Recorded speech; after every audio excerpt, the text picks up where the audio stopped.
Chapter 10 of The Other Side of the Door by Lucia Chamberlain. A Light in the Dark. Fortunately it was late, after midnight, and a few early ones, dragged away by their fathers and mothers, were already going, and muffled in my long cloak and lace scarf I managed to slip out in the wake of a group of these, hoping they would not notice my being alone, and into my carriage, evading Jack's insistence that he must see me home by shutting the door in his face. As the carriage went laboring off down the dark hill I crouched in a heap on the seat. If Estrella and Laura had seized me by the shoulders and bodily thrust me out of doors I could not have felt more utterly an outcast.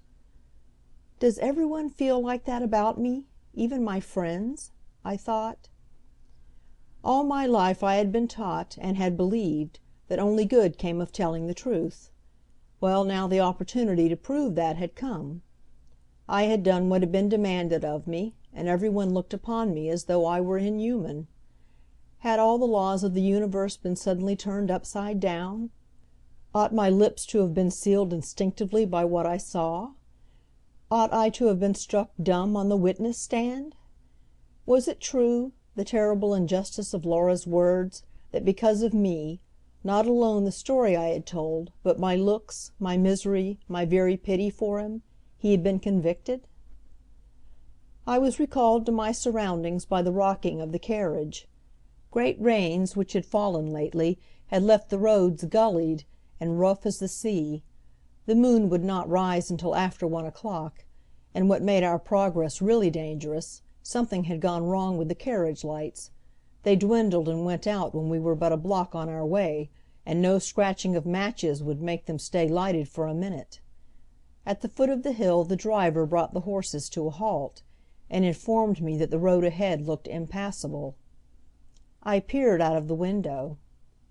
An unbuilt space was on my right, and across the dark expanse, and across the street which cut the other side of it, I looked to the long roofs and walls of the convent, all a dull monotone scarcely distinguishable from the night. Only on the corner a solitary street lamp illuminated a little space of the wall, and made a pool of light on the pavement beneath. The silence was broken by the sound of voices talking, the jargon of peons, I thought, and I remembered that I was alone, and driving across a lonely part of the city. The voices seemed to be approaching down Powell Street, even now perhaps under the very convent walls. They sounded loud and jovial. "Can't you turn into the sand lot and make a cross cut to Mason Street?" I whispered to the driver. Muttering that sand was "decenter than mud, at least," he remounted his box and swung the horses about. In the mud the wheels and hoofs made only a soft squishing sound. We turned away into the dark unlighted space, without the approaching group being any the wiser of our presence. But as we went I saw, suddenly emerging from behind the convent wall and coming out into the pool of light, the swinging serape and great shadowy hats of the Mexicans. They were crossing Lombard, they were keeping straight on down Powell, probably for some of the North Beach resorts. But as with voluble talk and laughter they passed the opposite curb, I noticed a singular thing. One man who dropped out of the group silently as if unobserved by his companions. He seemed to make one step from the lighted street into the shadow, and was swallowed up in it as completely as if he had plunged into a forest. He had entered that very tract that I had entered. I put my head out of the window and spoke softly to the driver. "Stop! Keep perfectly still until he gets by." The hackman seemed to understand what I wanted, and drew up the team, and we waited. I heard footsteps. They seemed to be coming straight toward the carriage. No, they were passing to the left of it. It was probable that this person was quite unconscious of our presence, but my heart was beating so hard it seemed to me he surely must hear it. The footsteps stopped. I hardly dared to breathe. Then I heard the rough sound of a match. There came a small blue spurt, and suddenly in the little upthrown illumination I saw the lips holding tightly the cigarette. A little higher the flame stretched, and I saw the eyes and the black bar of the brows. I almost screamed. At the same instant he looked up and saw me. It was just for an instant we gazed at each other thus. Then the match went out, the light of the cigarette failed, and I saw it drop like a glow worm to the ground. I was looking again into nothing but impenetrable dark. Could it have been real, that glimpse of him, or only a picture on the night? I leaned forward through the window and called softly into the blackness, "Come here!" I had the scared, shamed, unreal feeling of a child playing at conjurer who hopes, yet knows no miracle can happen. The shock was the greater then, when, after a moment's interval, a formless bulk shadowed my window. I shrank back in the surprise and joy and fear of knowing him there. "What can I do for you?" a voice asked, proceeding from the shadow as courteously, as formally, as if it were speaking in the lighted ballroom I had just quitted. "Oh, get into the carriage!" I cried. For it seemed to me that all the city was spying on him, and the risk he ran was more than I could bear. He hesitated one more heart-breaking instant. Then I thought he drew back. I reached out blindly toward him and clasped his wrist. My fingers were astonished at the great pulse that throbbed under them like a heart, sending a thrilling through my veins. Then I felt the downward sway of the carriage, and the sweeping of a serape over my feet, and I had released his wrist and knew he was sitting opposite me. I leaned out of the still open door and spoke to the cabman. "Drive over to Washington Square, and then around the square." Extraordinary as this direction was, he made no demur, only a sort of grunt, deep in his coat collar, and almost before I was in my seat again the wheels were turning, and I saw the arm of my otherwise indistinguishable companion move darkly against the paler square of glass as he closed the carriage door, and shut us up alone together in the dark. He himself was scarcely separable from it, but I seemed to know how hard he was looking at me. "Where were you going?" I said. "Nowhere that you may go. Tell me quickly what you want of me." It was strange that he, who so long had been a speechless figure, our only communication by looks, now had become a disembodied voice, like himself, quick, strong, and imperious. There were a dozen questions which, over and over in imaginary interviews, I had asked him. All my anxieties and wonders and terrors about him. Why he had said those first words of his to me in the police station. Why he had encouraged me so recklessly with my testimony and then fled. And of all those other puzzling inconsistencies in his behavior. But now that my opportunity and he were both here there boiled up in my brain my latest, most bitter perplexity of all, the one that had been presented to me to night, not a question but a confession. Before I realized what I was saying I was telling him, very incoherently, how terribly I felt about having had to give my evidence, and why it had seemed the only thing to do. "But I know you do not think so," I said. "You think it strange and cruel of me that I did not keep silent." His voice sounded very calm, almost casual. "I think nothing of the sort. You did quite right, and I am glad there is one woman who can speak the truth." This was utterly different from anything that I had ever expected.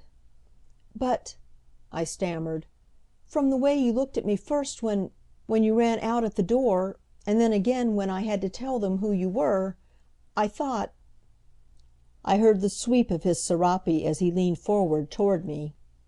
"I hated, for your own sake, that you should see anything so hideous. When I came out of that door and saw you there on the other side of the street, do you know what you seemed to me? You seemed to me like the reminder of everything good I had ever hoped for or believed in, looking at me across that distance, horrified at me. It was that I could not bear."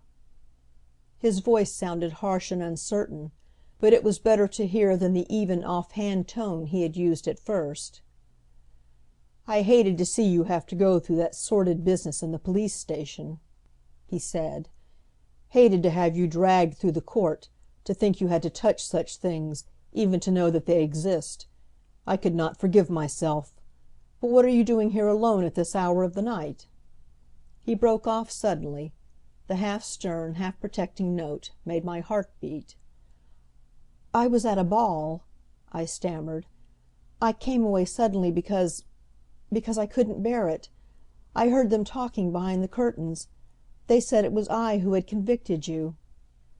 A touch came on my hand as if it had been the point of a finger. "Believe me, that is nonsense. It was I who convicted myself." I turned toward him. I would have given anything in that moment for a glimpse of his face. "If you did anything at all toward that end," he went on steadily, "remember you only helped me toward what I really wanted to do." I kept my eyes fixed on that space of darkness from which his voice came. "If you wanted to convict yourself, then why did you try to escape?" There was quite an interval while I waited, trembling on the brink of the mystery. When at last he spoke his voice sounded a note of reserve. The unconscious intimateness was gone. "Whatever my motive in convicting myself has been, let me assure you it has put me so far away from you that I am hardly worthy even to speak to you. But I feared you had been troubled about giving your evidence, and I am glad of this one chance to tell you that you have helped rather than hurt me. But now it is all over. You will not have to worry or think about it any more, for what I am going to do now will put me quite out of your sight." He said it with such a sad, reckless gaiety, and it sounded so final, that it seemed to me the world had come to an end with it; and without any understanding of how or why it happened, I found myself crying, with my face in my hands. My ears were filled with the sound of my own sobs, but through them I could hear him begging me to stop; and though he did not touch me, I could feel him now close beside me on the same seat and bending above me. "The thing isn't worth it," I heard him say. "I deserve it all, everything. You are too good to waste any pity on me.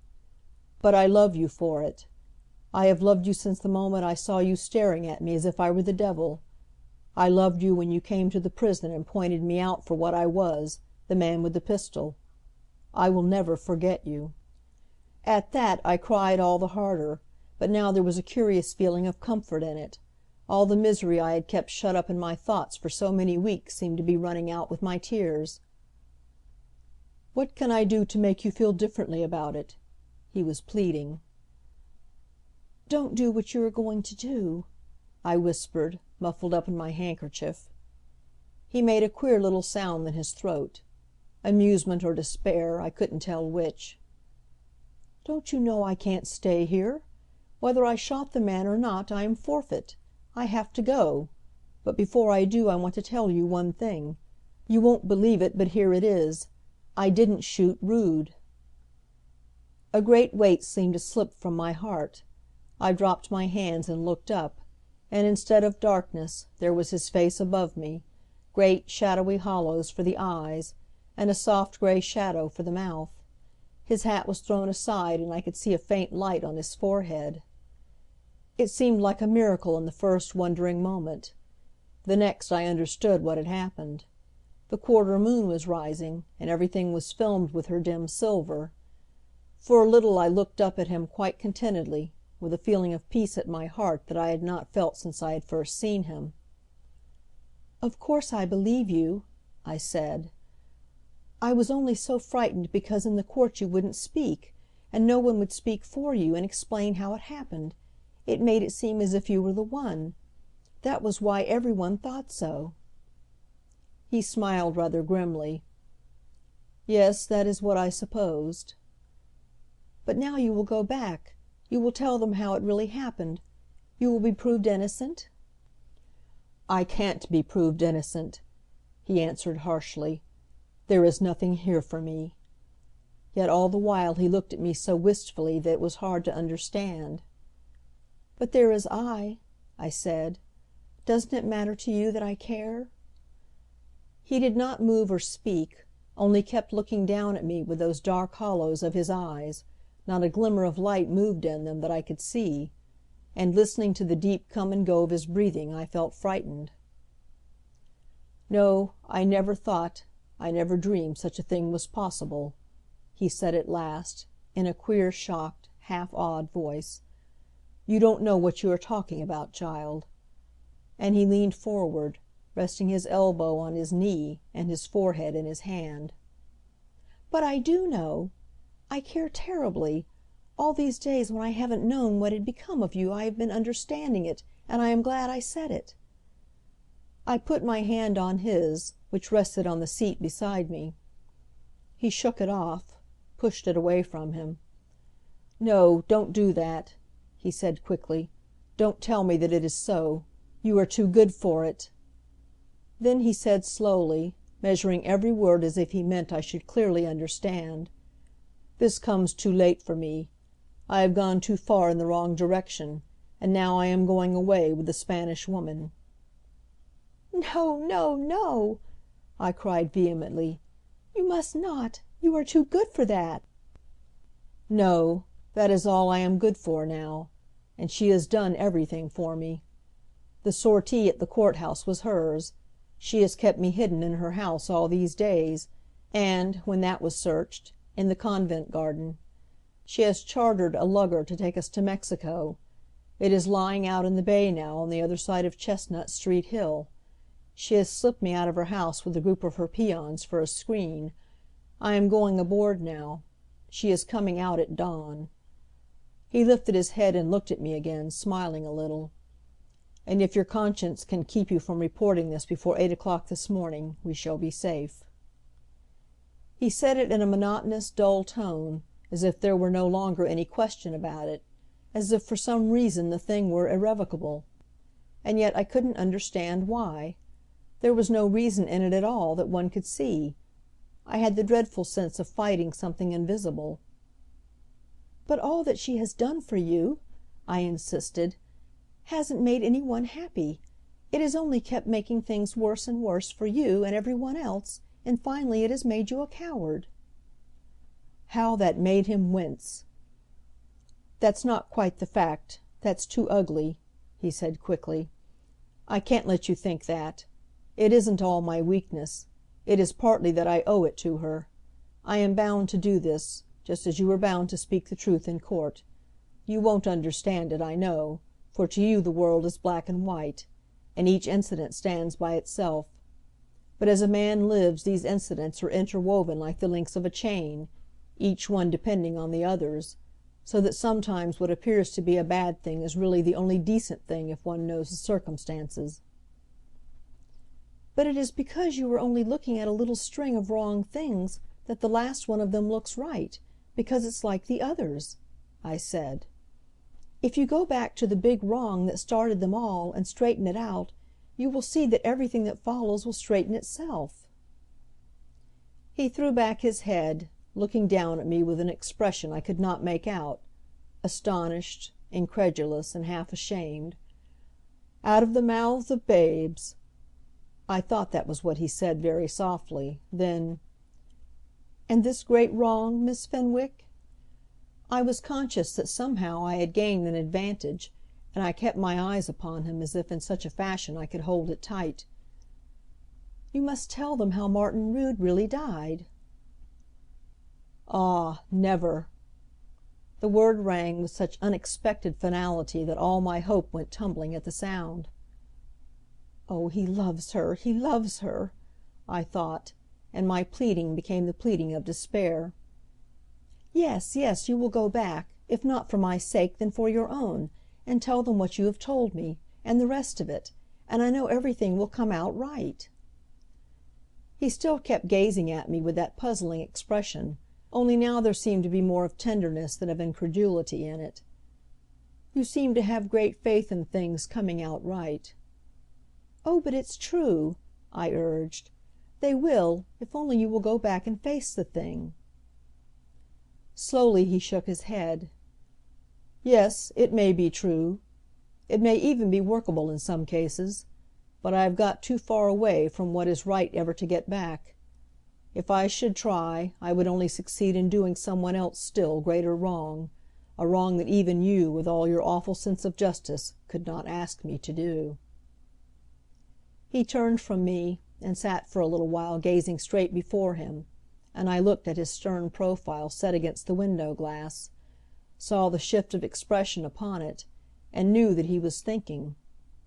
At last, turning to me again, as if there had been no interval between his words, "But this much I can do," he said. "Even if I cannot quite get back to the great wrong, I will go back as far as I can in honor to set this thing right. I will give myself up." He waited a moment, then added, "On one condition, that you will promise never to say a word of what I have told you to night." "But," I protested, "then how will they ever know you are innocent?" "They won't." "Oh, but then you will be," I began with a wail. "Wait, don't speak. Don't answer until I have asked you another question." And the strong touch of his hand held me quiet. "Suppose I can't make it come out right. Don't you think it is better to make a strike to get as near to the right as I can, instead of going on, getting deeper and deeper into the wrong?" "Yes," I whispered. "Don't you?" "I don't know," he said slowly. "I only know that since I have seen you I can't go on. After being with you only for this little while, after what you have told me, I can't go to her." We faced each other in silence. My hands were clasped tightly in my lap, but my heart went out to him in gratitude and thankfulness. Then bending a little toward me, "Now, have I your word?" he gently asked. I could have promised him more than my word in that moment. He smiled. "I know that I can trust you. I have seen that you have a loyal heart. But this promise shan't cost you anything. I shall answer no questions. Now I shall have to send a message to Señora Valencia." "Oh, do not!" I begged. "She will stop you from going back. You don't know what she is capable of. She can do anything." "No one can undo what you have done," he said. "She will not stop me. I must send her a word to tell her she is to go away on the lugger without me." "But why?" I cried. "I am afraid to have you go near the house. I know I shall never see you again." "Come, you must be brave. I am only going to write a line and slip it under the gate. We must not be cruel if we are righteous, you know." I hardly understood his scruple, but the determination of his voice made me feel that it was right. Thus reassured, the practical question rose as to what there was he could write with or upon. We should have to be quick, for already the first pale change, which is scarcely dawn, but only that fading of the deepest blue of night, was in the sky. He fumbled in all his pockets and in the folds of his sash. We explored the seat and the floor of the carriage. In my eagerness my cloak slipped from my shoulders, and as he drew it up around me again, with nervous fingers fastening the clasp across the bosom, "What is that?" he asked suddenly. I put my hand down and it touched a stiff little edge of paper thrusting from my girdle. I drew it out. It was my dance program. I had quite forgotten about it. One side of it was scrawled thickly with names, but most of the other side was clear, and the little white pencil was still fastened to it. He took it from me, and holding it on the palm of his hand, "I wonder if you have any idea what thing you are asking me to do," he said. I did not speak, because I felt that if I opened my mouth it would be to say something weak and foolish, and when I had put the card into his hand I had seen him hesitate, so I knew that he needed all my strength. He bent his head and began to write slowly and laboriously because of the swinging of the carriage, and letting down the window, I put my head out and addressed the driver who was hunched up like a shivering bird on his high seat. "Drive to the Señora Valencia's house." For perhaps an hour he had been jogging us around and around the square, and one would have thought that this order would have come upon him as a surprise. But he only turned his head slowly toward me, and then as slowly back again, with a movement that made me think of a mechanical toy. Then he guided the horses' heads from Washington Square into Lombard Street. I had sunk back into my corner and covered my eyes with my hand. "Do you want to read what I have written?" I heard Johnny ask. I shook my head. I felt that I had made him do something terrible, as he said. I did not know how terrible. I did not even look when the carriage stopped, when I heard him getting out. But even from where I sat I could hear the beat of the brass knocker. A moment passed, with fear thick at my heart, then he was back again. He gave the direction to the driver before he got in, and the cab turned and was rattling down the street, with a speed that suggested that the hackman was at last stirred to excitement by the name of our final destination. We two looked into each other's face. "You had better drop me at Montgomery," Johnny said. "No," I answered. "I'm going to take you all the way." He frowned. I thought he was going to object. "Let me stay with you as long as I can," I begged. "It will make it easier for me." Still with his eyes on me his lips moved with some word. Not a sound came through, but I thought he had said my name. And all the while through the cold, gray twilight we were driving downward through the city. The farther we went the more a strange and calm feeling settled upon me, and the more I forgot everything in the world but him. It seemed as if forever we would continue to drive on together with this wonderful quietness between us. But the carriage was drawing up. I looked at him anxiously. "What is the matter? Why are we stopping?" His face was strange. "Don't you know? It is the prison." He half rose, his hand was on the door. He had turned his back on me. A sudden anguish went through me, keen as physical pain. Something that was not my mind at all seemed to be acting for me. I caught hold of his arm, with I don't know what impulse, to pull him back. He turned, looking at me with smiling eyes, gently unclasped my fingers, bent his head and touched them with his lips. "Don't spoil it," he said, "and remember your word." I watched him walking down the half block to the prison door, a figure tall and solitary, and in spite of his gay Mexican trappings, with an air of somber resolution. So I saw him pass the lone gray house fronts, and be swallowed up in the great entrance of the prison. End of chapter 10.